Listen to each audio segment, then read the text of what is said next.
Betrayal trauma. No one talks about this enough. Betrayal trauma happens when the people and systems that you depend on for survival egregiously violate your trust and your well-being. Emotional, mental, physical, spiritual, and sexual abuse by parents, family members and romantic partners, friends, bosses, and coworkers, federal government systems, and state and local agencies. The list goes on, but these are just a few examples of betrayal trauma. I have betrayal trauma.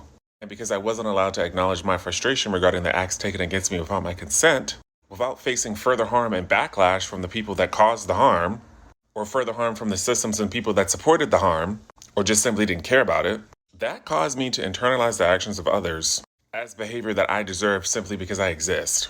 An existence that I did not choose, and that's not my fault. And if this is what's happened to you, it's not your fault either.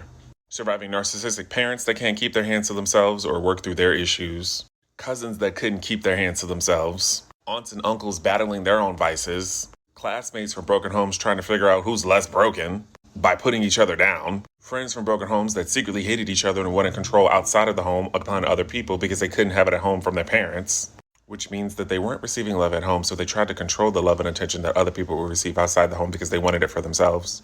Competition mindset, it starts at a very young age, especially when your parents are competing with you. Then you have coworkers throwing each other under the bus to get ahead as you get older, and bosses that use and manipulate their positions to put other people down because they were once put down.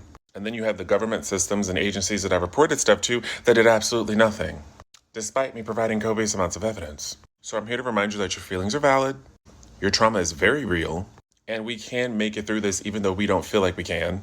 And half the time we don't even feel like we should have to, because we're already struggling with enough bullshit without people adding to our plates. My trauma is definitely not the center of my day, and I'm not angry and sad all the time, mainly because I've reached a different stage in my healing.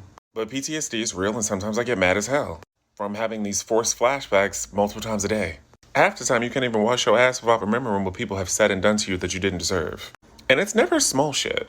So I cope with the flashes by acknowledging the flash, and the fact that I didn't deserve it, and the fact that I have better things to do because I'm trying to survive, and the fact that the people who cause me harm intentionally will suffer more than they already are because them suffering based on their existence is not enough when they knew what they were doing and don't feel bad about it, and they do it again. Sometimes all that's not enough. So in my mind and in real life, I'll have to say fuck them.